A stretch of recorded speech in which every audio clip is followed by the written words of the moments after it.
Amen. Amen. Tautingo tajira Mungu.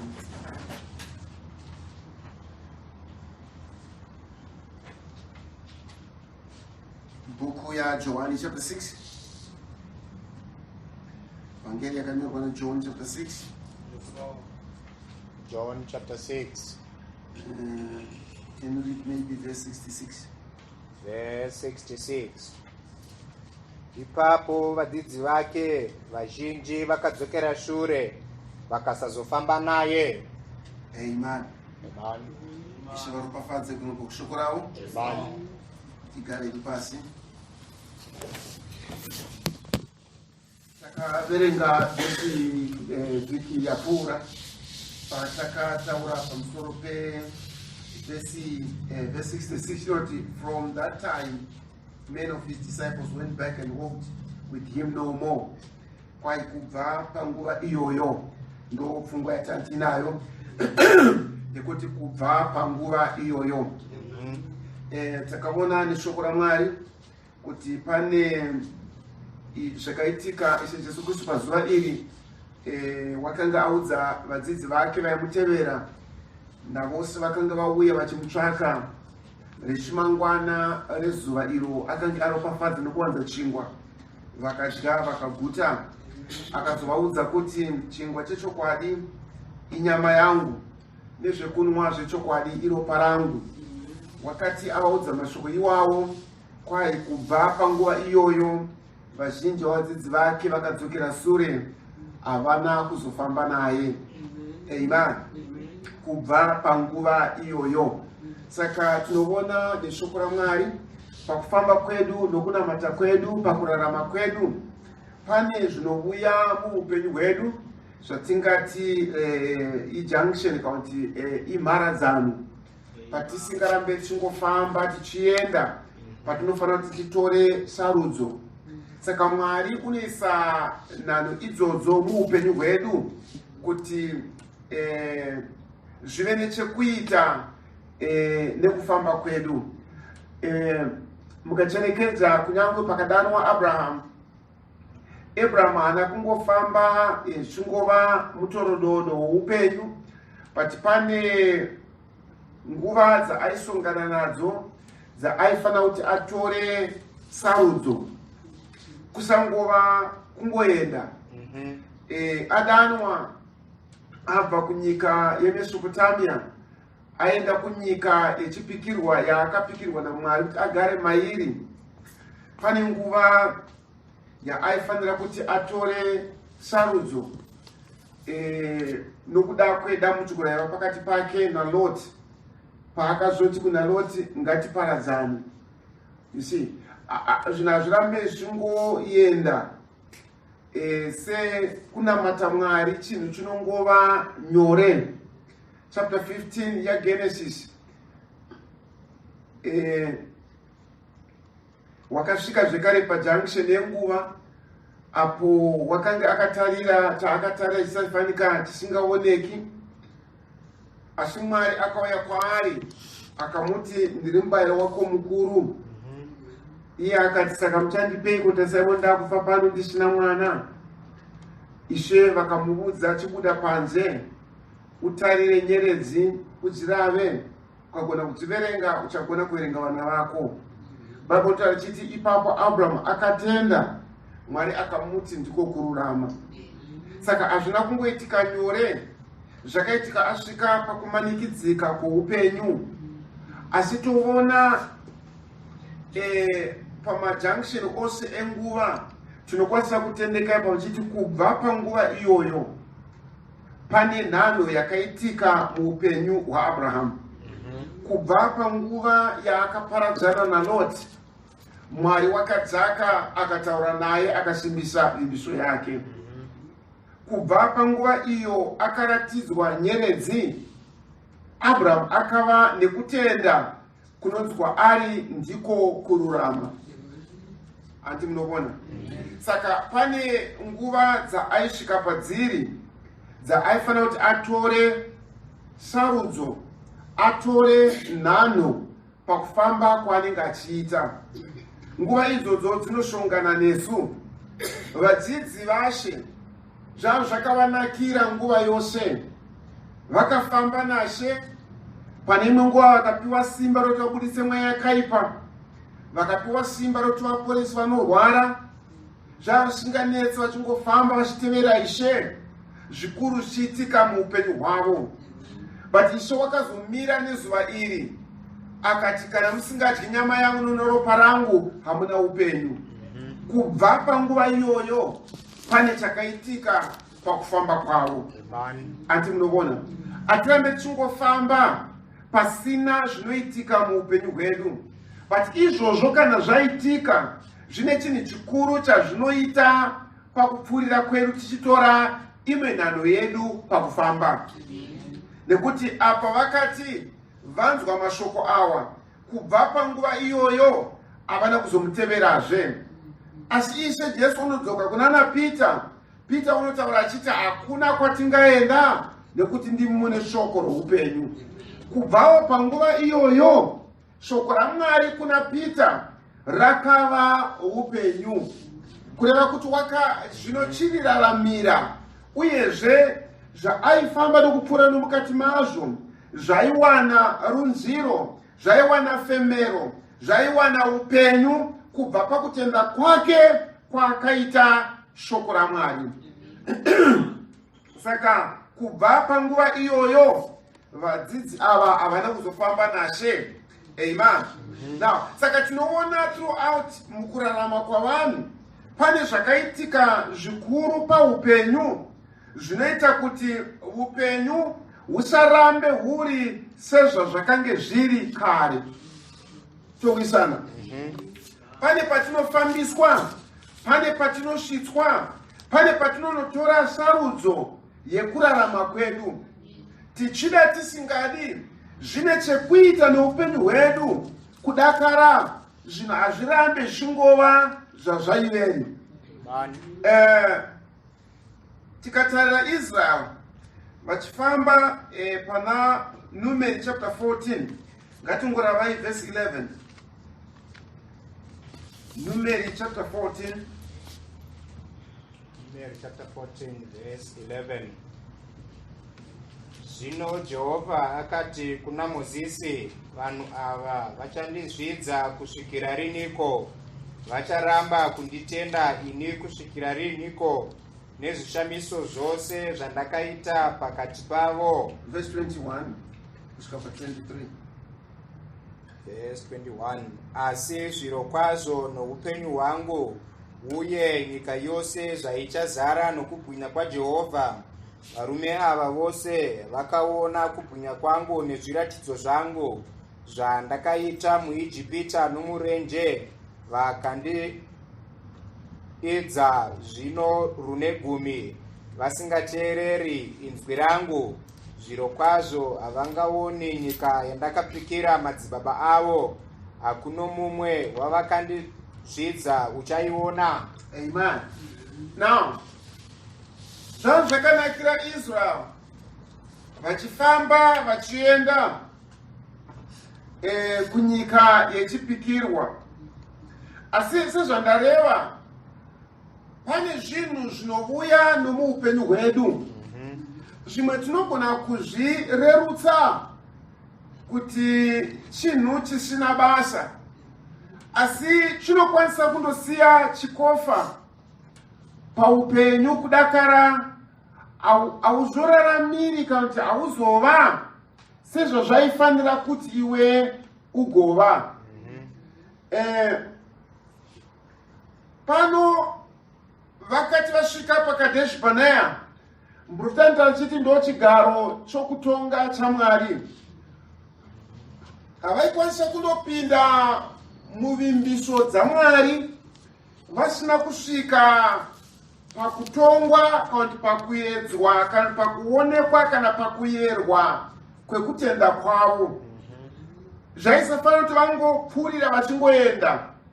Paifanira kuti paonekwe kuti icho chavaa kupinda mukati macho vanochiona nemutoo upi, uyezve vanochibata nemutoo upi. Abraham ezveshin akapiwa vimbiso yekuti uchava nomwana, but achina kungova chinhu chakava nyore ngoti anzi uchava nomwana ongova nomwana. Waifanira kuti amugamuchire nemutoo upi? Waifanira kuva unorevei kuupenyu hwake? Waifanira kuva unouya namavuyiroi? Saka patinofamba tichinamata Mwari, ngaticherekedzei kuti pane zvinhu zvatinosonganiswa nazvo muupenyu hwedu zvatinoona sokunge chinhu chinongodarika, asi pane zvazvinosiya pakurarama kwedu. VaIsraeri vabudiswa muIjipita, vakabuda vachifara. Mwari akavaropafadza kuti vakapamba vaIjipita vakabuda nepfuma yakawanda. Asi vakandosvika pagungwa dzvuku. Vasvika pagungwa dzvuku vakatanga kukomplaina, vakatanga kuchema, vakatanga kuita zvose. Vati Mwari akaudza Mozisi akati usachema, rayira vanhu vapfuurire mberi.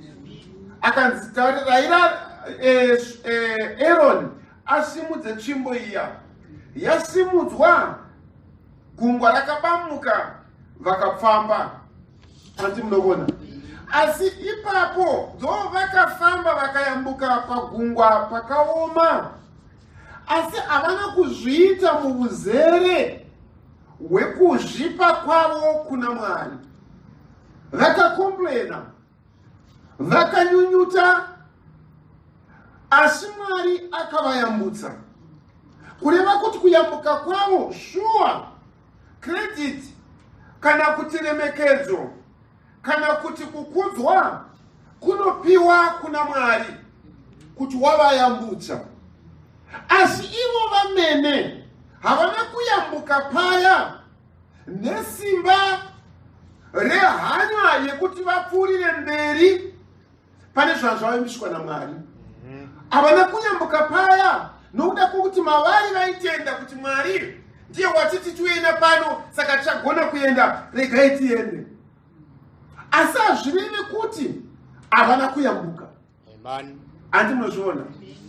Okay, maybe mungovona, is it Psalm 106?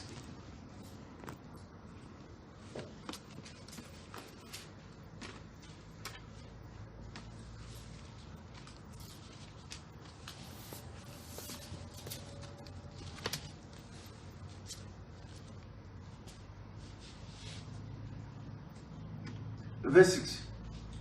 Psalm 106 verse 6. Takatadza pamwe chete namadzibaba edu, takaita zvisina kururama, takaita zvakaipa. Madzibaba edu haana kunzwisisa zvishamiso zvenyu paIjipita, haana kurangarira ngoni dzenyu zhinji, asi vakakumukirai pagungwa, ipo pagungwa dzvuku. Kunyangwe zvakadaro, wakavaponesa nokuda kwezita rake, kuti azivise simba rake guru. Wakarayirawo gungwa dzvuku rikapwa, akavafambisa pakadzika sapanenge pabani. Amen. Now, vasvika pagungwa, vakatanga kunyunyuta. Bhaibheri panoita achiti madzibaba edu akatadza, havana kuhwisisa Mwari. Vasvika this junction yenguva, vasvika pamharadzano apa, vakasvika zveshuwa. Ndo zvatinoita tose, mumwe nemumwe, zuva rimwe nerimwe. Tinosvika patinofanira kuti titore sarudzo. Then vakatanga kunyunyuta. Bhaibheri panoita achiti vakatadza, vakaita zvakaipa pamberi paMwari. Asi kunyange zvakadaro, Mwari nokuda kwezita rake akavayambutsa. Kenisi, vayambuka, haukwanisi kuvaudzawo kuti hamuna kuyambuka. Vakatoyambuka. Haukwanisi kuti vachiri mhiri iyi, vatiwo mhiri imwe iyi. Andi munobona? Asi vayambuka nei?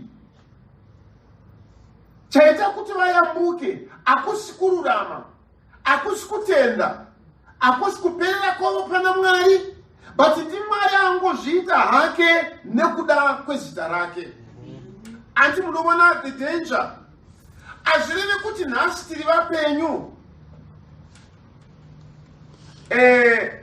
Or I would say, azvirevi kuti nhasi takafa. Tose tiri vapenyu. Tose tiri kurarama. Asi tasvika patasvika apa. Sasamiri wekare anoti Ebenezer. Tasvika pano nokuda kwenyimi Mwari. You get the point? Saka azvirevi kuti hauna kupona, azvirevi kuti hauna kurwirwa, azvirevi kuti nhasi uri mupenyu. Tose pane nguva takarwara. Vazhinji vedu takapinda muchipatara. Vazhinji vedu takapfuura nemunguva yakaoma iyoyi yekurwara. Asi nhasi ndimire pano ndakapora. Anditi pana vamwe mugere apa makapora. Asi makapora nei? Ndakaporeswa ini nei? Nekumira kwangu here ndakabatira pashoko raMwari? Kana zvakazongoitwawo nenyasha dzaMwari? Izvozvo zvaitika kwandiri is something past. Ndokwanisa kana udheti racho ndandiri kukaranda hospital ndikapinda muchipatara gore ripi zvakatobuda musoro mangu. Mazuva andakagara zvakaitika zvose zvatobuda musoro mangu. But zvimwe zvazvakasiya paexperience yekurarama kwangu pamberi paMwari. Can you see? From that time, azvina kuti zvinhu zvakangoramba zvakadaro. Zvinoramba zvine influence yazvinoita, zvine simba razvinoratidza, zvinewo hunhu hwazvinovaka mandiri. Andi munoona? Saka hapano pagungwa vanoita zvavanoita, but Mwari anongovayambutsa. Vabva pagungwa vakasvika pamara. Vasvika pamara vakatanga kukombolena futi. Mwari akanatsa mvura, kwete nokuti vaitenda, asi noda kwenyasha dzake hake. Vabva ipapo vakarwiswa navaAmereki. Havana kukunda nekururama kwavo, but vakangokundiswawo nenyasha dzaMwari. Then ndobvazvosvika pakutora sarudzo iri chaiyo nawo paKadesh Barnea. Pataverenga pana Numeri chapter 14. Anti munoona. You know, as we are going along, paupenyu hwatiri kurarama, paripo pachasvika kuti titore sarudzo. Asi sarudzo iyoyo inoinfluenzwa nezvinhu zvatakashiraramira masuro. Zvimwe taiona fanika zvisina basa, zvimwe taiona fanika nezvenhando, zvimwe taingoona kuti chero tangopfuura. Yes, takapfuura. As Israel now, pagungwa vapfuura, but nokuda kwekururama. Pamara vapiwa mvura, but kwete nokuda kwekururama. Vasvika zvino paKadeshi, vodzoke hero nyika, chende yamundoiona, vodzoka vane birth report. Hatigone kuitora, vanhu variko vakakura, inyika inoparadza vagere mairi, maguta acho ane rusvingo rusingagone kuti rungapashika. Zvose zvapedza kutaura, Mwari uti zvino manditadzira kakwana kagumi nawo. Hakuna mumwe chete wawakaona zviratidzo zvangu. Ndaita zvishamiso zvose izvi, ndakuratidzai simba rangu rose iri, but hamuna kuva nehanya nazvo.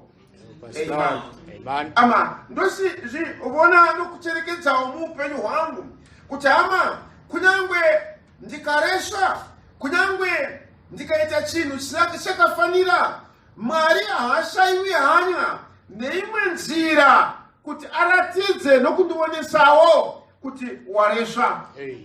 Kuda nemharidzo, kuda netestimony ingapiwa nomunhu, zvinondionesa kuti ndaresha.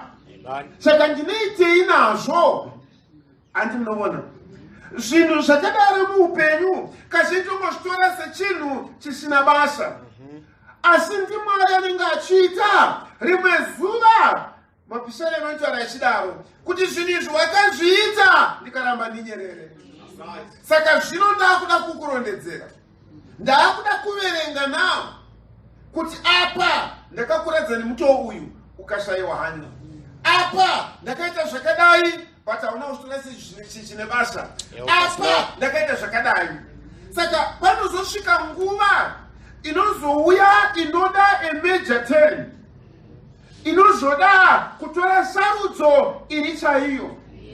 But kana takarovedza upenyu hwedu pakungosava nehanya nezvinhu zviri musimboti wekurarama, tisikasava nehanya nekutarisa zvinhu nenzira yakafanira, rimwe zuva vaIsraeri apa vanokwanisa kuti kuenda pagungwa paya takangopopota tikaita zvatakaita asi takazongoyambuka wani shuwa makayambuka. Pamara mvura yakavava paya takakomborena tikakutaka mosi wacho zvikazongonaka. But vasvika paKadesh Barnea, Mwari akati from this time zvinhu zvashanduka nawo, hazvicharamba zviri sezvazvaiveri. Ama rinosvika zuva, inosvika nguva, inosvika awa yekuti Mwari unokwanisa kureva kuupenyu hwedu achiti bva zvino zvaringana. Amen. Munoziva tiri kuenda kunguva yakadaro inorehwa kuna zvakazarwa inonzi kubva panguva ino wakarurama uchava wakarurama, usakarurama achangova sakarurama. Hakuna chauchaita chichakwanisa kukushandura kuti uve wakarurama kana usakarurama. Andi munoona? Saka from that time Israel vakanzi naMwari amuchaenda. Can you see? Sapagungwa vakazonzwirwa nyasha kuti honai makomborena zvedu ashoreti ndakukuyambutsani. Apa vakachema usiku hwose, Mwari akati hakuchina. Vakatsvaka nzvimbo yekutendevuka, but Mwari akati hakuchina. Vese vakaona ukuru hwaMwari. Ishe pano unoti hakuna mumwe chete wavo achapinda munyika ichipikirwa. Kubva panguva iyoyo vakasila, vakasimbisa kuparadzwa kwavo. Amen. Ama zvinodaro muupenyu kuti pane imwe nguva uchazvidza shoko raMwari, uchazvidza kutsiura kwaMwari, uchazvidza yambiro yaMwari, uchazvidza kutaura kwaMwari kekupedzisira.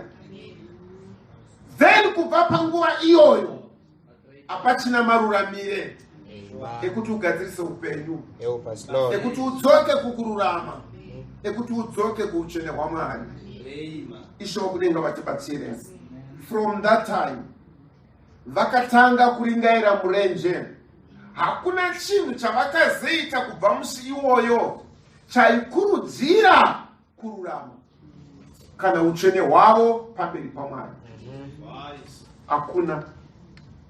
Mwari akazovapa mana kubva panguva iyi, but nokuti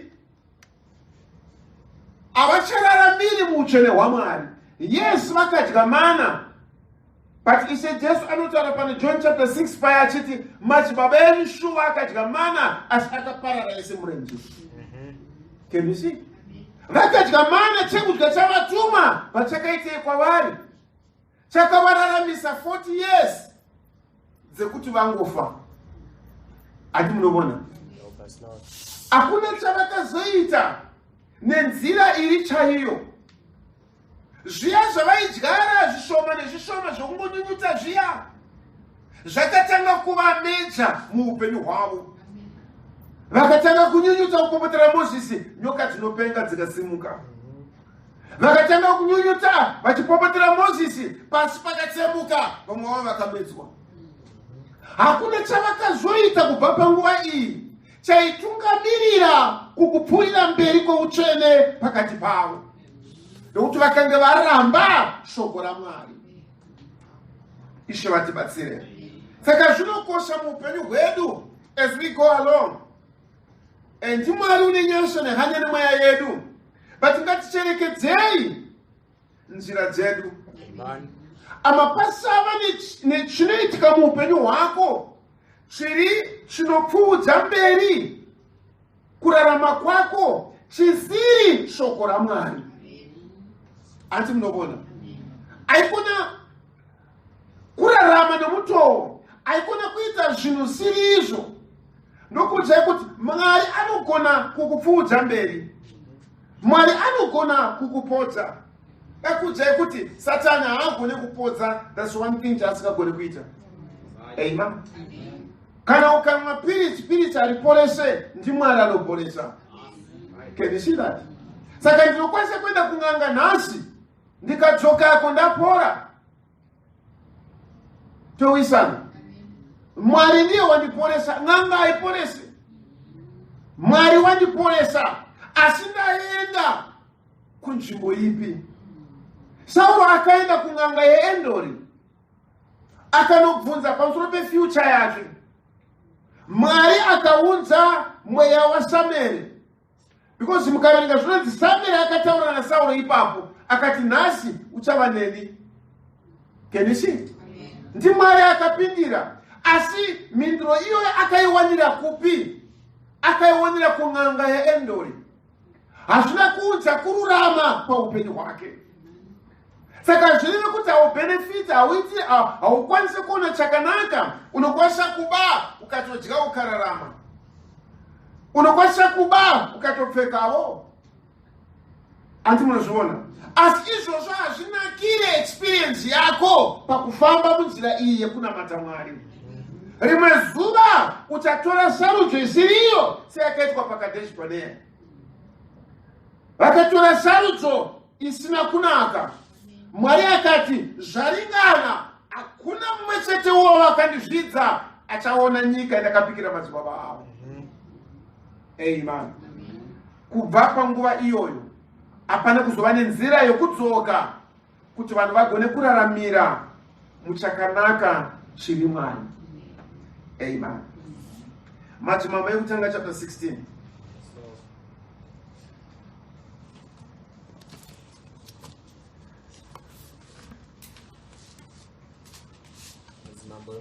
Chapter 16. Can you just read verse 31 to chapter 33?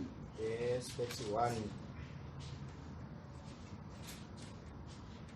Chakanga chiri chinhu chiduku hacho kwaari kufamba muzvivi zvaJerobhoamu mwanakomana waNebhati, asi wakawana Izabheri mukunda waEtibhaari mambo wavaZidhoni, akandoshumira Bhaari, akanamata kwaari, akavakira Bhaari aritari muimba yaBhaari yaakavaka paSamaria.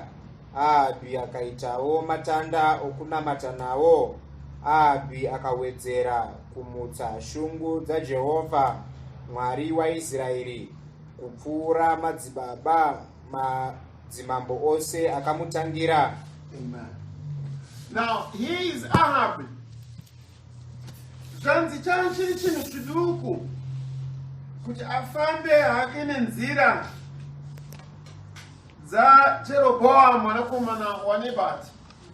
Toziva pamazuva aSoromoni, Soromoni atadza pamberi paMwari, Mwari akamumutsira muvengi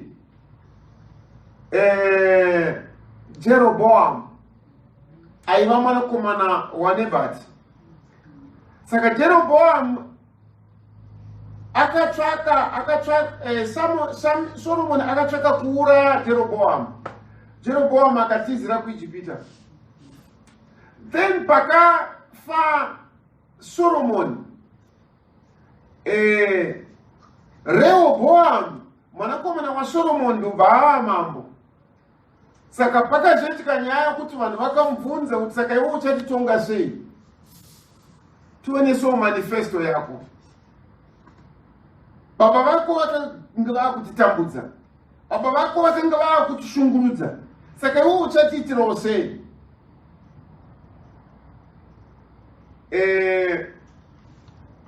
Mwanakomana waSoromoni akatsvaka zano kune vakuru vaitonga pamusoro baba vake, vakamuudza vachiti dai wanga wachiregedza kufamba nenzira yababa vakwe kutambudza vanhu. Ndobva aenda kushamwari dzake vezera rake, ndobva anovabvunza, saka ndopindura sei vanhu? Zvikanzi vaudza kuti ndotowedzera madambudziko acho iwana. Saka adaro ndobva atora zano reshamwari dzake akasiya zano ravakuru. Atora zano iroro, Israel ndopa yakapamuka marudzi 10 akati achakutevera iwe. Ndobva aenda kundotora Jeroboam kuIjipita kuya, ndobva vamugadza achibva ava mambo.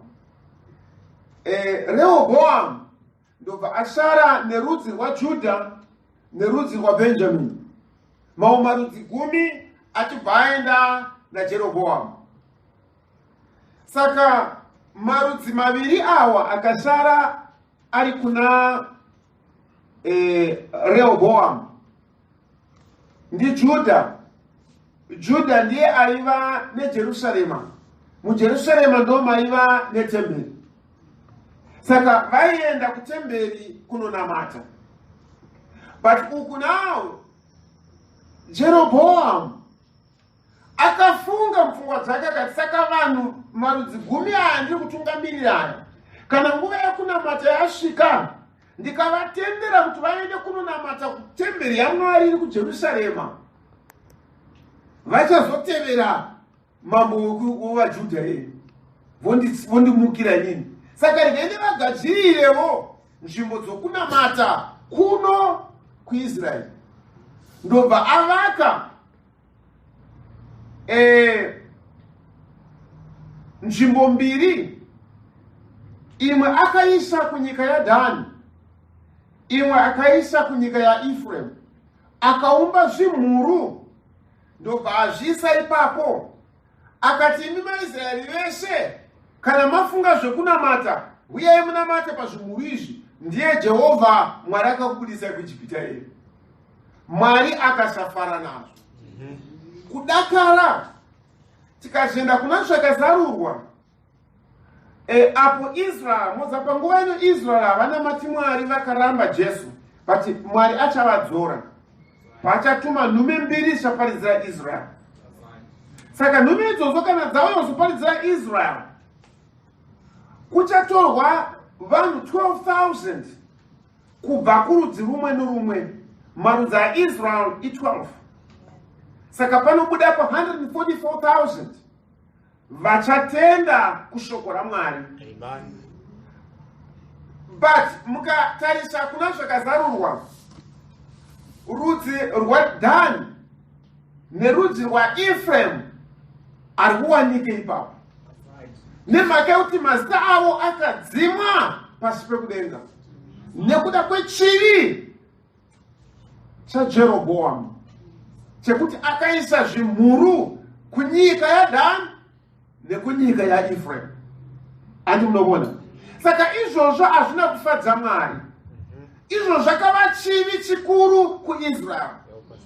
Ahabhi paakazouya kuva mambo wevamwe madzimambo eIsraeri iyoyo, zvanzi chaiva chinhu chidiki seriki kwaari kufamba nenzira dzaJerobhoamu, chekunamata zvimwari izvozvo, chekungofamba nekusava nehanya neshoko raMwari. Saka nokuda kwokushayiwa ndamboreva ndikati zvimwe zvezvinhu tokwanisa kuzviita zvinhu zvidiki diki, but zvine zvazvinoumba paupenyu hwedu, zvine influence musi watinadostora sarudzo yeupenyu nawo. Kenesi tinokwanisa kuona fanga chinhu chisina masa, ndinokwanisa kuona kukoshesa kuenda kuservice chaiko sechinhu chisina masa. Andi munoona kukoshesa kungovuyawo kwedu pamberi paMwari. Sometimes we have this tendency yokungofunga kuti kuchechi hazvina basa, mazvibatira andingazviita kana mapfekero andingaita, toshayiwa hanya. Andi munoona? But I want to tell you, kana tichienda pamberi paMwari, ngati zviprezendewo nenzira yakanakawo. Amen. Ani munovona? Ndio zvinoitwa kunyange kumabasa. You know, I want to believe company kana yakuemployer. Wapiwa office. You represent company iyoyo. Mapfekero unoita. Mazvibatiro unoita. Ane chekuita nekupfuurira mberi kwekambani iyoyo. Anti munozviona? Saka, you know, atingoende kunonamata haphazardly. Sure. So listen. Andirambidzwe wenda kapfeka maslippers kuchechi. Tunzwisana. But sei ndazviita kupfeka maslippers kuenda kuchechi? Huh? Is it andine shangu yacho here kupfeka? You know, atuye panapa for dress codes, nema dress code, atuye panapa for show off, atuye panapa kuzoradza kuti tine mbasha dzakawanda, atuye panapa kuzoradza kuti tine zvakanaka kudarika zveyuyu. That's not the criteria. Asi tinozviunzawo pamberi paMwari nenzira yakanakawo. Can you see? Atungozviiti zvinhu nemutowo usiriwo. Let's present ourselves pamberi paMwari nenzira yakafanirawo. Amen. Ndizvo ndi? Right. Saka pane zvinhu zvatinoita muupenyu zvatinofanika chinhu chisina maturo. But zviri kupaila paupenyu hwedu.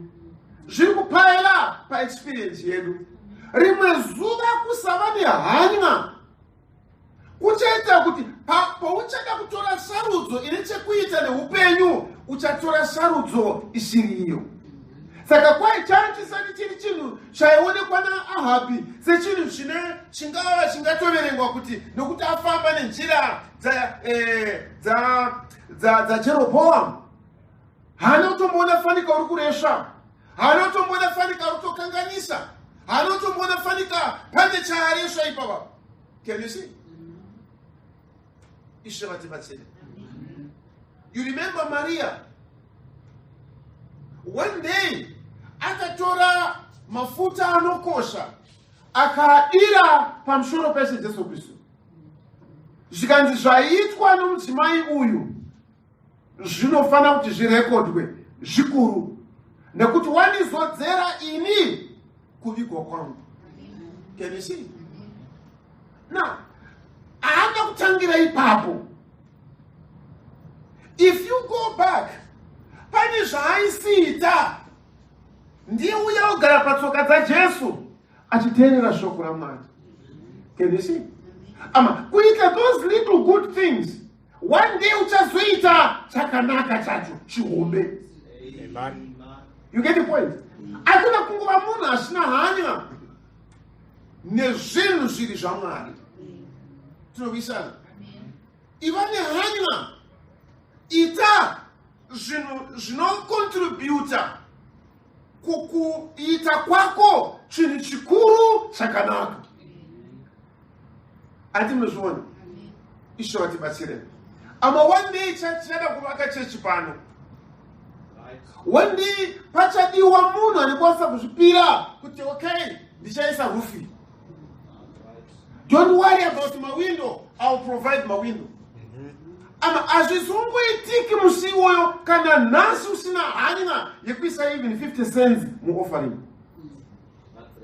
Can you see? You are not nurturing yourself kuti ukwanise kuzoita zviri kudiwa naMwari pamberi apo kuti anenge aita chinhu ichi pane mugoyo wakadai wanofana kuti awayo. But you know, tinokura nehunhu usingaisi hanya pane zvinhu zvatakati takatenda. Tovisana. Dakudzai kuti vose vasina kugara mabhenji umunhasi madekwana ano, is there a genuine reason yaanokwanisa kumira naye pamberi paMwari achiti Mwari anakwenda kuservice? You know, Mwari agoti amen. Can we take that kuna Mwari? Manera nasi, all those vasina kuuya pano. Vanokwanisa here kunomira pamberi paMwari achiti imi Mwari munozviziva anakwenda kuservice because of this. Mwari vagoti amen mwana wangu. Kana zvisina kudaro, zvichazovei zuva iro pachadiwa sarudzo. Can you see? Chakava chinhu chidiki hachina kumboremekedzwa, hachina kumbopiwa nzvimbo na Jeroboam chekuti arege kufamba nenzira yekusangoteverera Mwari muuzere. Chivi chaJeroboam chaiva chekuti akachinanisa zvinhu zvaMwari nenzira yezvisati zviri Mwari. Then came the major thing now. Paakazosvika nguva yekuti achiroora. Kwai, just go back. Verenga kutanga ita sei. Madzimambo ekutanga. Verse 31. Chakanga chiri chinhu chiduku hacho kwaari kufamba muzvivi zvaJerobhoami mwanakomana waNebhati, asi wakawana Izabheri mukunda waEtibhaari mambo wavaZidhoni, akandoshumira Bhaari akanamata kwaari. Yenisi pakuzviregedzerera kwake mukuremekedza zviri mumwari hwaMwari, it pushed him kuti aende pamajor thing yeupenyu hwake, atore sarudzo yelife partner. Akaenda kundotora mukunda waEtibhaari. Etibhaari akava mambo nekuti akanga auraya akanga ari mambo, akaita kuu. Saka waiva mukunda wemuurayi. Sei Etibhaari akauraya mambo akanga ari panzvimbo yake nokuda kuti iye aida kuva mambo. Saka anga asingadi chinhu chinomira pamberi pake chinokonesa maambitions ake. Saka akamuuraya. Huni iwo ndo yaona Jezebheri.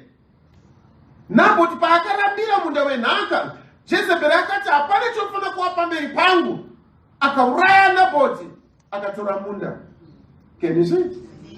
Saka akaenda kundozvitorera mudzimai wakazounza disaster paupenyu hwake. Akazounza kusapfuurira mberi kwokunamata Mwari. Akazounza unhu husina maruramire ekutendeuka. Nokuti wakaregedzera upenyu panguva yaaifanira kuti ararame mushoko raMwari. Kubva panguva iyoyo paakatora Jezebheri, Ahabi anokwanisa kuzofambazve nechero mumvuri weshoko raMwari. Hakuna chaakazoita Ahabi chaiva kururama. You remember one day akagara pasi akafunga akati saka iye zvino izvi Ramoth Gilead riri kungotorwa rinorimwa gorosi navaSiria, but nderedu hadada kuenda kunoritora. Ngatitsvakeika kuti Mwari anzi kuri pamusoro pazvo, akatora 400 vaprofita vake vaakatrena kuti vaprofite nyaya kuti aende. Can you see? Zvikavei akapfurwa ikoko akafa. From that time Ahab anokwanisa kuzofamba munzira yeshoko raMwari. Saka zvinokosha paupenyu nokurarama kwedu kuti just don't take things for granted. Hakuna kungoregedzerera zvinhu muupenyu nenzira isati iri kururama kwaMwari. Amen. Check your every step pakufamba nzira iyi. One day tichazoita chinhu Mwari chaanoti hakuchina way back, hapachina madzokere. Tinowisana.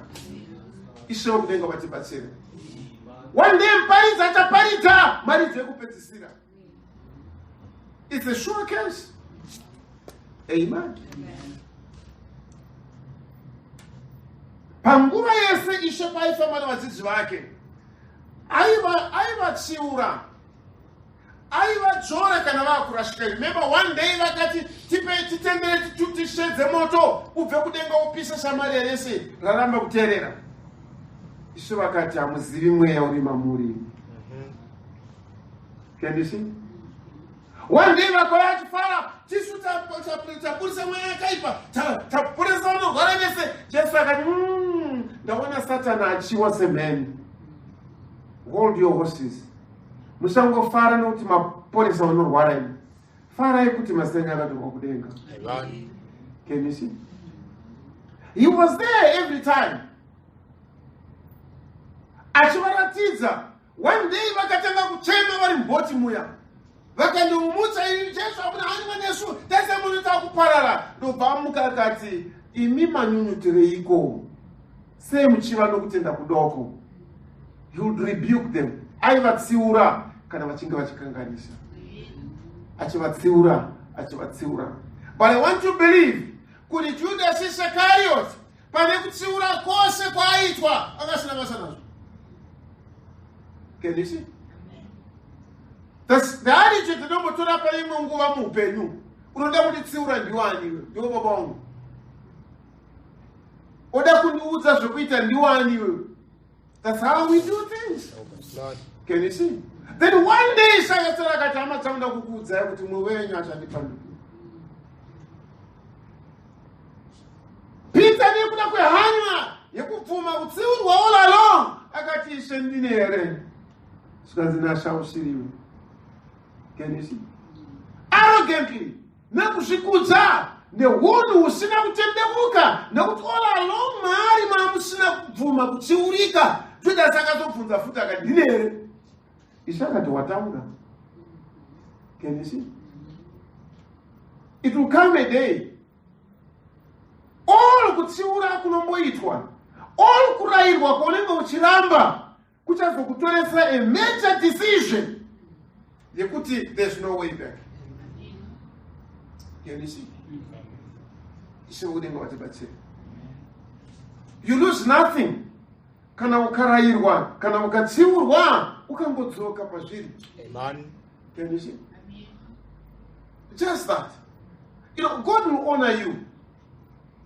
Kuti wabvuma kungoteerera. Amen. Wangozviita submit. Mutuma akasangana na Hagari. Paya pakanga akagara paya. Mutuma akamubvunza akati Hagari mukunda murandakadzi waSara unobatei pano? Zvikanzi ndiri pakaoma hapana pandigere. Sara ari kundishusha kumba. Zvaiva zvechokwadi kuti Sara aimushusha iko unotanga eka hungu akasiriko.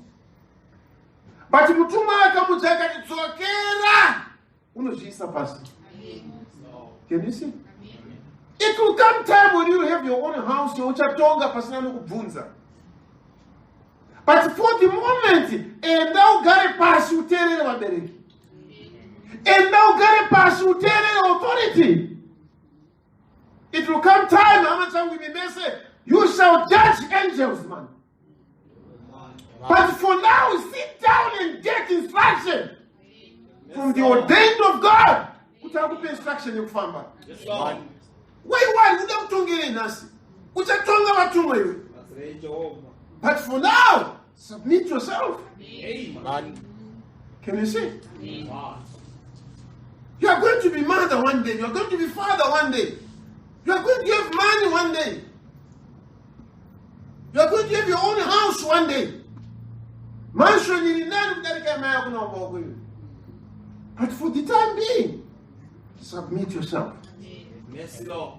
Don't you go to our guys and but I wouldn't talk about and down on Sapasi. I couldn't give and down on Sapasi. I could be mannequins and down on Sapasi. Submit yourself, it will come time. You will be queen. Can you see that? Saka upenyu hausi wakungo regedza zvinhu zvingouya zvingopindira muupenyu. You know, just doing things kuti vanoshotwa, doing things kuti vanondiitei. Can you see? Help us, Lord. I don't do that for the church I gave. You see? That's the attitude sometimes these small boys do.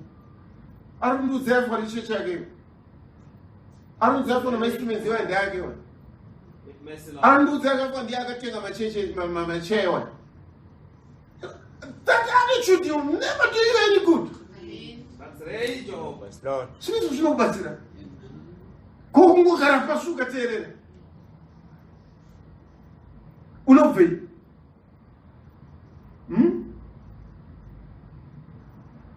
One day, you'll do it for the last time. Judas Iscariot akazviita for the last time. That's right, Joe. Zvikasamuitira zvakanaka. Amen. Amen.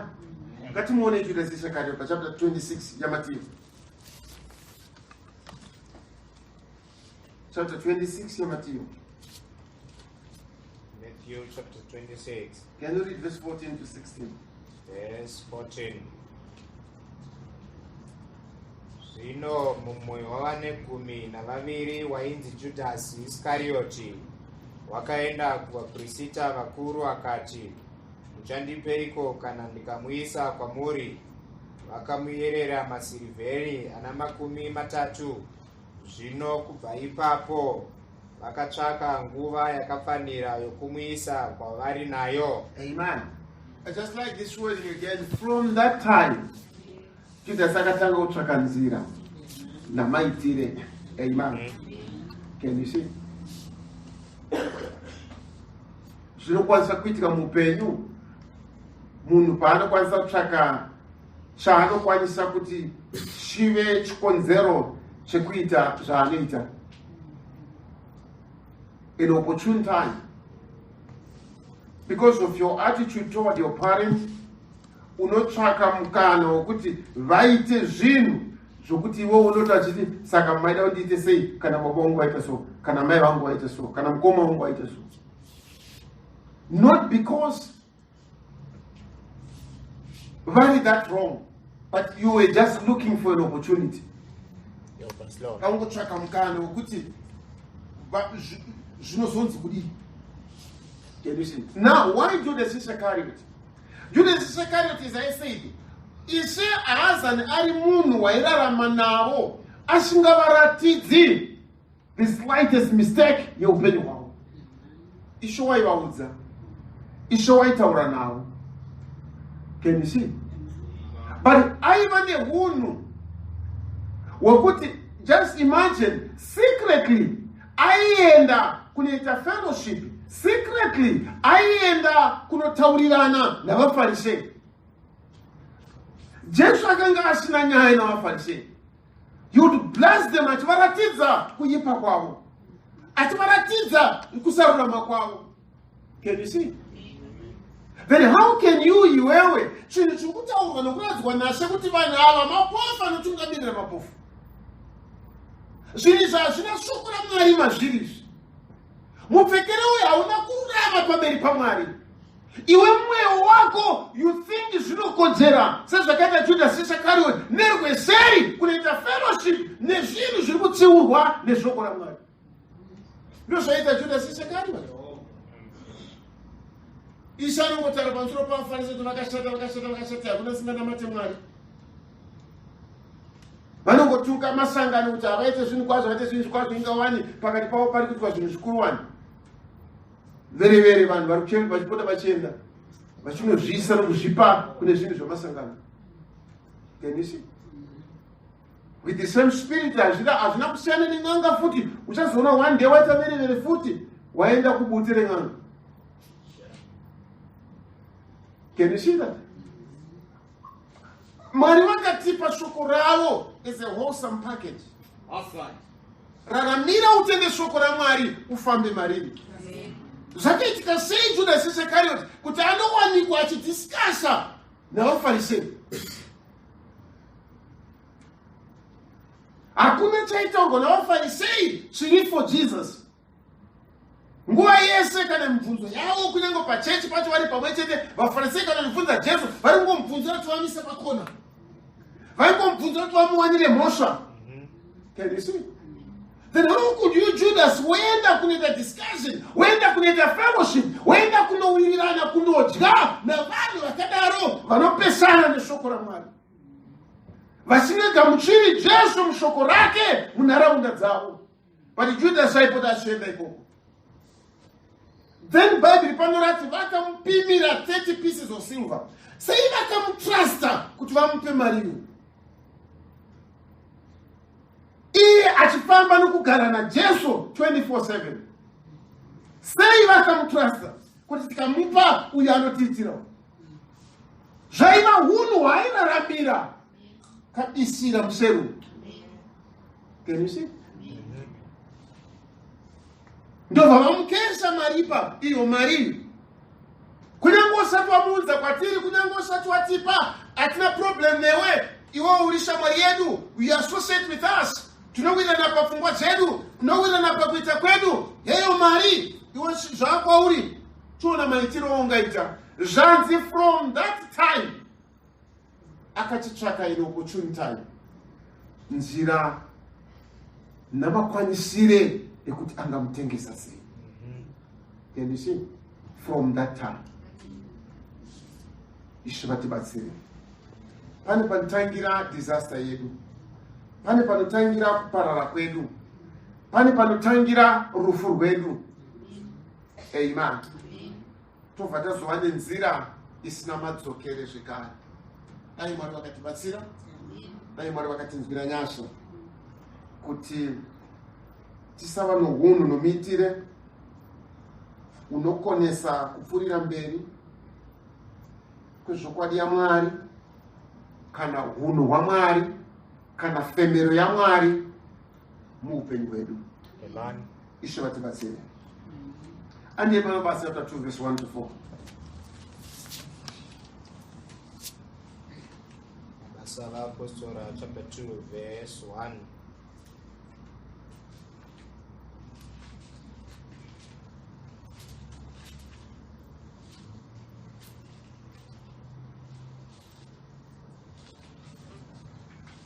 Zvino zuva rePentekosti rakati rasvika, vakanga vakaungana vose pamwe chete panzvimbo imwe.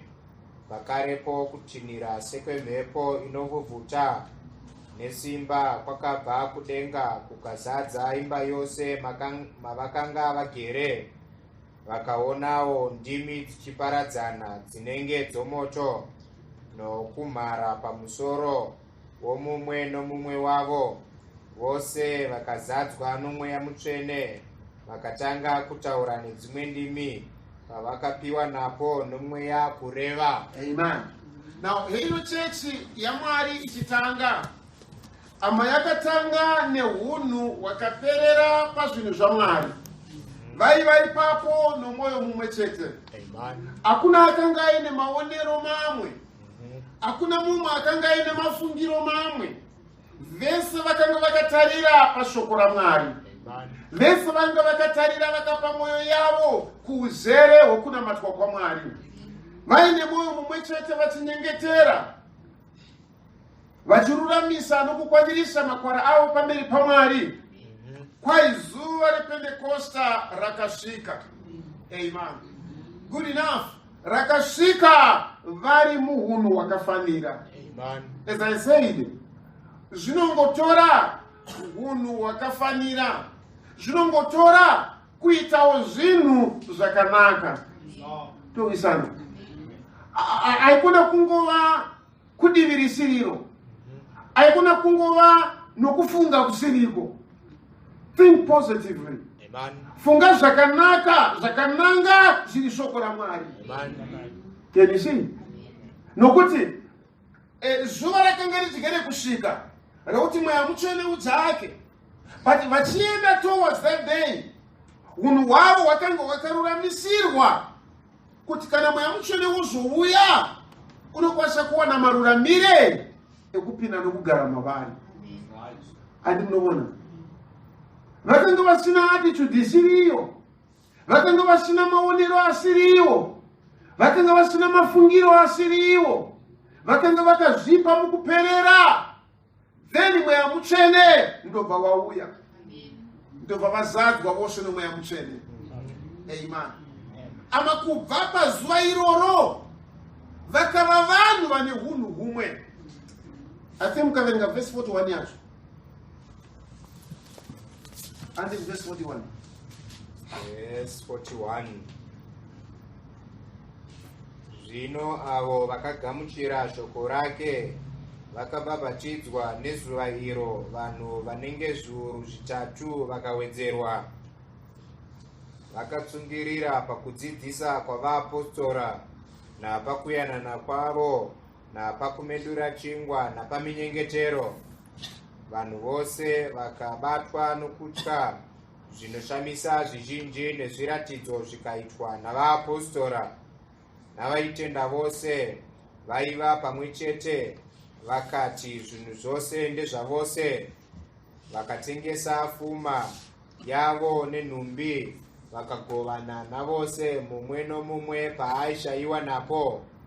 Zuva rimwe nerimwe vakanga vachitsungirira mutemberi nemwoyo mumwe, vachimedura chingwa mudzimba dzavo, vachidya zvokudya zvavo nomufaro nomwoyo wakanaka, vachirumbidza Mwari, vachidikanwa navanhu vose. Ishe akawedzera kwavari zuva rimwe nerimwe avo vaiponeswa. Amen. Now can you see? Chakatanga pa Pentecosta. Isimba rohumwe. Andinoona. Just kungova pamwe in simplicity. Yekuremekedza mumwari papa. Mukunamata nemukuraramira zviri shoko raMwari. Zvakaita kuti mweya mutsvene nawo pazuva rePentecosta rakwana uye uzadze vose. Hakuna akasara muSioni. Hakuna kuti vamwe vakabhabhatidzwa mweya mutsvene vamwe vakasara vasina. Vese vakazadzwa nemweya mutsvene nokuda kwehumwe hwekutenda netsara yavo mukati muupenyu hwavo. Then kubva ipapo pakava nehwaro hwamararamire kana kuti mararamire avaifanira kuti vave pashoko raMwari. Vakatsungirira padzidziso yavaapostora, vakatsungirira pahumwe, pakumedura chingwa, pakuyanana napaminyengetero. Nokuda kwaizvozvo vazhinji vaiuya vachiponeswa. Remember, pazuva rekutanga 3000 vakanzwa shoko, vakatendeuka, vakabhabhatidzwa. Kubva ipapo vazhinji zuva rimwe nerimwe akwaiuya usingaponeswe.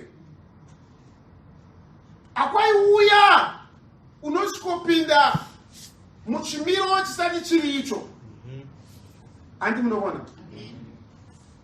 Ndakambova kune imwe nyika yamunoenda murestaurant.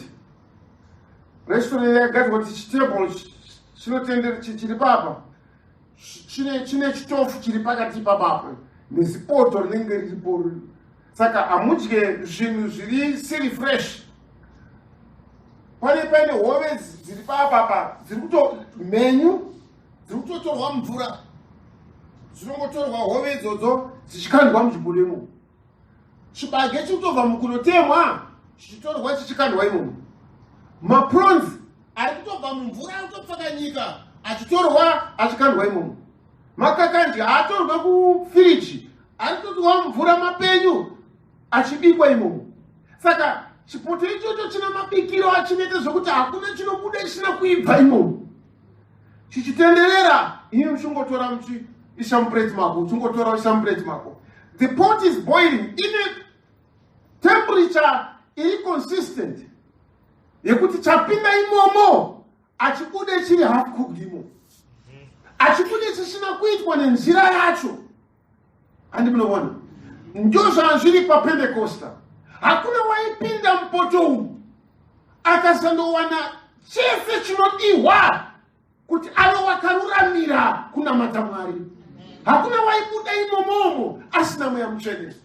Hakuna waibuda imomo aine hunhu hweunubu. Hakuna waibuda imomo aine hunhu usingagone kuteerera. Vaibikwa mupoto yomweya mutsvene. Can you get that? Shavati batsiri. Hakuna chiri stelo chinopinda mupoto. Hakuna chichakarurama chichawanikwa mupoto umu. Vese vaiponeswa. Wauya wese aitoponeswa chete. Hakuna munhu waipinda ipapa akabuda ine hunhu usiriwo. Angoda kuedza kuchijoinisa ipapo wairauka unosvetuka ega ubva mumotemo.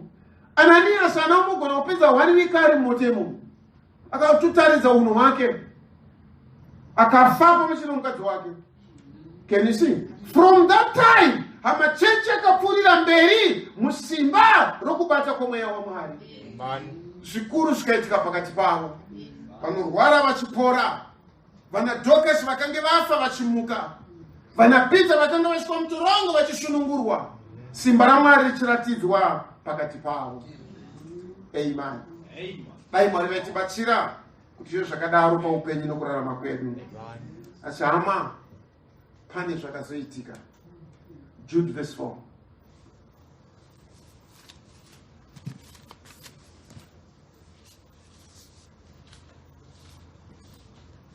Judas verse 4. Nokuti kuna vamwe varume vakapinda pakavanda vakagara vaisirwa kare kutongwa uku, vanhu vasingadi Mwari, vanoshandura nyasha dzaMwari wedu vachidziita utere, vachiramba tenzi uyu mumwe chete Ishe wedu Jesu Kristu. Zvino Okay. Now, zvinhu zvaiva right as long as church yaigara pashoko raMwari. Asi, amen, pakazopinda vamwe who crept in napakavanda. Havana kuuya neconviction yeshoko raMwari. Havana kuuya nekujekerwa nomweya mutsvene. Havana kuuya nekuda kugamuchira nyasha dzaMwari. Pane mapindiro avakaita. Remember Jezebel. Jezebel haana kuuya muIsrael nenzira yakauya kunyange rakabi chifeneuya. Haana kuuya muIsrael nenzira yakauya Rute achibva Moab. Jezebel akaita kushenderera achipinda. Rute toziva vainamata vamwari vavo vechiMoab. VaMoab vainamata zvimwari zvavo. But Rute haana kuuya nechimwari chake paya. Wakauya pasi pefemero yesimplicity yekubvunza, saka ndoita iko. Naona achimudza every stage. Nasi geza, pfeka hembe dzako, enda unononga, enda unoenda kumunda uyo. Getting instruction every day. Amen. But then crept in and hava. They don't want to be instructed. When you see my share, avadi kuudzwa. Can you see? Yembe haina kunaka mwanangu chufeke njiwanu nonduze ndio baba wangu. Isa shina kunaka kuti uite njiwanu ndio kutengera sadze. Arrogance. Hakuna anoda kubvuma kuti ateerere zviri shoko raMwari. They crept in. Vanja zvokukripa in. Hamuna mavari ne-ounce of respect. Hamuna mavari huru nobvuma kurayirwa. The spirit of Jezebel. Can you see? Unondudze wewe ndiwani? Ndine. One day uchazviudzwa nemuzuva. Mufumi akazoudzwa one day kuti Lazaro angara. Nokuti akudenga akafunga kuti Lazaro ndongotuma zvaita pasi paya. Tumei Lazaro ave nemvura zvikanzi not today. Lazaro ari pachifuva chaAbrahama. Lazaro ari pakunyaradzwa. Lazaro ari pakukohwa zvaakararamira. Hasi kutuma kutochera mvura. Sure, the day will come. Pouchaudzwa kuti uri kuramba kuteerera anombovana. It will come. Ishe vatibatsire. Pane vakapinda nepakavanda. Vasina kuya nenzira yezvokwadi. From that time, chechi haina kuzova zvekare sezvaiva iri pakutanga. Mumwe nomumwe anenge achiunza idea dzake, achiunza pfungwa dzake, achiunza muitiro wake, achiunza mudiro wake. Hapana anoteerera mumwe. Things got out of order. Nokuti pakapinda napakavanda. Amen. That was the first church. Pakapinda vanhu napakavanda. From that time, church paisina kuzogamuchira vanhu nenzira yekutendeuka, vanhu vakuita kushenerera. Hapana kuzomira mushe. Atifure mberi pa next book, chapter 2. Shakazarurwa. Shakazarurwa chapter 2. Can you read verse 4? Verse 4. Asi handifare nechinhu ichi kwauri, kuti wakasiya rudo rwako rwokutanga. Amen. That's the first church. Pakutanga vakava nerudo rweshoko raMwari nekuperera. But then pakazopinda varume napakavanda. From that time church anozwa church zvekare yapamavambo. Asi shonto rachiti kamuchiko rako wakasiya rudo rwako rwekutanga. Kubva panguva iyoyo church haina kuzova church zvekare. Amen. Vanhu vasiya rudo rwavo rwekutanga. Vasiya kuva nehanya neshoko raMwari. Vorespekta zvinhu zvinongova kutadza, kusarurama, kuipa kwenyika ino more than they respect shoko raMwari. Ishe unoti wakasiya rudo rwako rwekutanga. Amen. Amen. Toda mzuka katika Israel vakasiya nzira yamafambire. Pavakabuda muIjipita vakabuda nekutungamira kweshongwe yegore. Pavakayambuka gungwa dzvuku vakayambuka rekwesimba raMwari. Pavakamwa mvura murenje raiva simba reruoko rwaJehovha. But yakasvika nguva yavakati tinoda mambo tifanane nedzimwe ndudzi. From that time things went haywire. Zvinazvozomira musha. Can you see? Kurwa hondo, it was now a problem.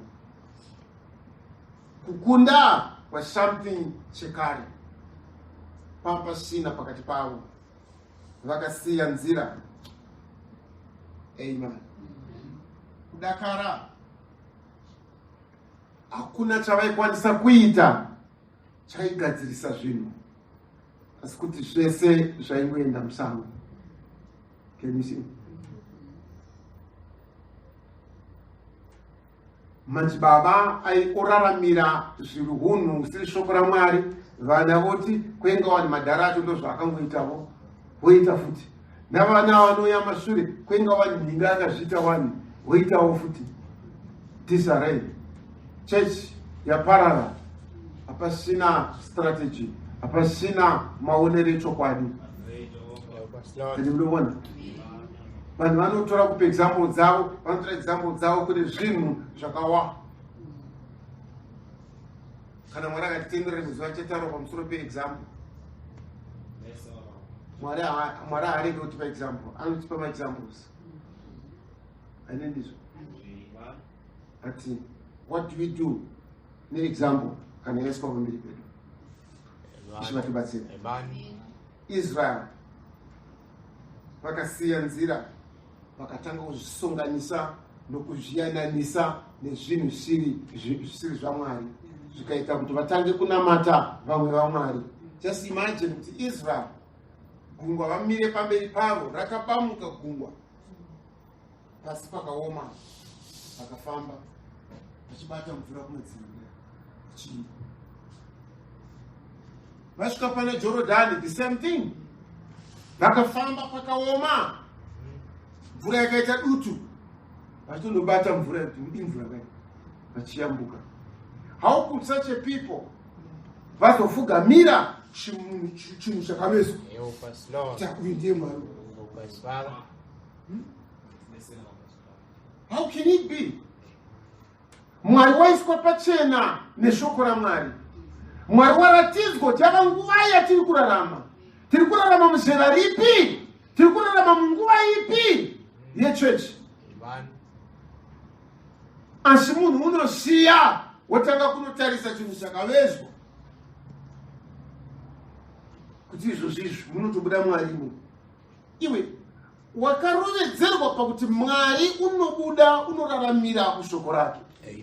Haugoni kubvisa Mwari pashoko rake. Haugoni kuita Mwari ane chimwe chinhu kunze kwokuva shoko pakutanga kwakuine shoko. Can you see? Asi vanhu vanobva unotarisa chinhu chakavezwa navanhu, chakagadzirwa navanhu, kuti pane humwari huri kubuda imo. Handi munobona? hunhu hwokusazvirovedzera pane zvinhu zviri chokwadi chekunamatwa kwaMwari. Amen. That's why people go for these other things. Zvisiri shoko raMwari. Handi munoona. Ishe vatibatsira. Now, saka dai Mwari vaitibatsira. Amen. Kubva pane zviri zviduku zvokurarama, ngatizvirovedzere pazvinhu zviri zvakarurama zvacho. Amen. Vakorinde wokutanga inoti ratidza kudaro. Chapter 15. Yavakorinde wokutanga verse 33. Korinde wokutanga chapter 15 verse 33. Musanyengerwa, ushamwari hwakaipa hunoodza tsika dzakanaka. Can you see? Hausati wachenjera, hausati wane uchenjeri unodarika ipapo. Wokuzviasosieta nezvinhu zvisiri izvo, wofunga kuti kubva ipapo pane chakanaka chinobuda. Haisati takura kusvika ipapo. Bad company inoodza tsika dzakanaka. Amen. Zvaunozvibatanidza nazvo zvisiri shoko raMwari zvinoodza chiri umwari chiri mauri. Saka upenyu hausi hwokungoyanikira pane zvinhu zvese. Ziva zvaunofanira kuraramira pazviri. Ziva kampani yaunofanira kufamba nayo. Ziva vanhu vaunofanira kuzviita associate navo. Nokuti Bhaibheri rangu rati usanyengerwa. Zvakashata, tsika dzakashata, hunhu hwakashata, kubatanidzwa nezvinhu zvakashata zvinongounza tsika dzakaora. Amen. So in your Christian experience, mukurarama kwedu samaKristu,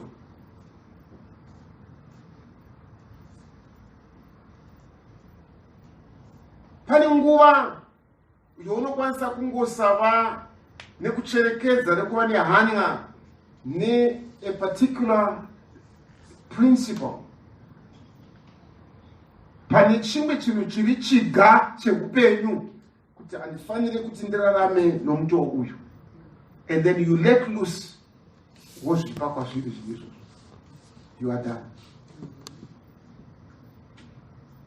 Raramira paprinciple. Kana wada kunamata Mwari, zvipe kuna Mwari nenzira yekuti ndada kunamata Mwari. Amen. Amen. You remember Esau? Esau akasiya principle, akasiya musimboti wezvaifanira kuzova vana vake, zvaifanira kuzova upenyu hwake, zvaifanira kuzova mugumo wake.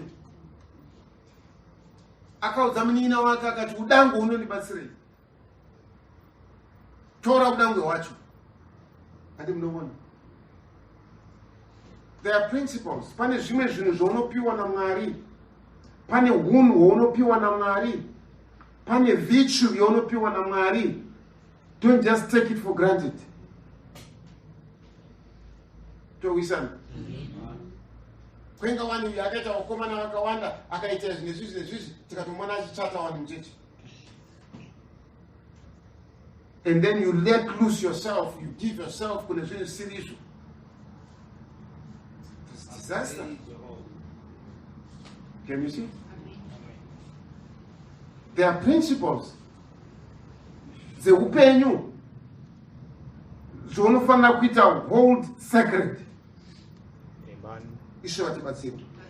Iso ndo zvakakoniwa izvozvo. Saka zvine basa rei? Udangu hwacho unondibatsira chii? Panapa ndakufa nenzara. Chekuva pakati ndipa hako udangu hwacho. Akapiwa nyemba nemvura akamwa akaenda. But one day akachema. Esau was not a baby, was not a mukomana wechisisi so. He was a man, a hunter. Angasingatambira mudzimba, tambira musango. A strong man. But akadzoka musi uyo akachema as a baby. But it was no more. One day uchachema, But that which you have lost will never be recovered. Help us, Lord. There are principles in life which you cannot regain after you lose them. Amen. Amen. Esau akazotsvaka nzvimbo yekutendeuka, he could not get it. From that time, Esau haana kuzova dangwe futi. Musi waakaramba udangwe haana kuzova dangwe futi. I don't care baba wake vemshedza dangwe rangu, but akanga asiri dangwe. One day akashedzwa zviende kuropafadzi nemaropazi eudangwe, he could not get it. Wanga arasikirwa nazvo. From that time, Esau was doomed. But there was also a day. Amen. Apo zuva rakatiza rikandovanda. Apo mwedzi wakaramba kupa chiedza chawo. Apo nyika trembled. Dengenyika ukavapo. On that day, mwanakomana waMwari akanga achiti, maoko meendesa mweya wangu. Zvapera. From that day, hazvina kuzova the same again. From that day, every sinner, chero mutadzi wakadii, akauya kuzopinda mumvura idzodzo dzeshoko raMwari, unobudamo wava mutsvene. From that day, the door was opened. From that time, chidzidziro chetemberi chakatsemuka. Njira yekupinda kuupenyu ikazarurwa. From that day, ini mutadzi ndakapiwa maruramire ekuti ndiuye kuna Mwari mutsvene. Dai Mwari vakatibatsira, dai Mwari vakatinzwira nyasha, tibatirire sarasikirwa nezuva iroro. Tingasimukira.